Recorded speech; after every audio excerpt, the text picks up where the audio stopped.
मी म्हणून या सर्व कार्यकर्त्यांना पदाधिकारी त्या फोटो दिसतात, फोटोच्या आतलं सामान दिसत नाही. जीवनावश्यक वस्तू 26 प्रकारच्या जीवनावश्यक वस्तू त्यांना दिल्यात. अगदी गहू, तांदूळ, डाळ, साखर पासून माझ्या लाडक्या बहिणींना साड्यांपासून ब्लँकेट पासून सगळं दिलंय, सगळं दिलंय. तुम्ही एकतरी बिस्कुटचा पुडा तरी घेऊन गेला, तेवढा तरी न्यायचा होता, तेवढी तरी दानत दाखवायची होती. पण आमचे फोटो तुम्हाला दिसले.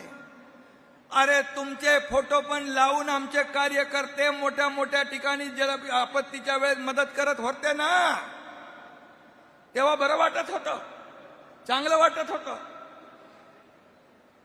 फोटो लावतात कार्यकर्ते, परंतु त्याच्यावर एवढी टीका. फोटोग्राफरला काय दिसणार? फोटो शिवाय फोटो दिसणार ना. आणि म्हणून काही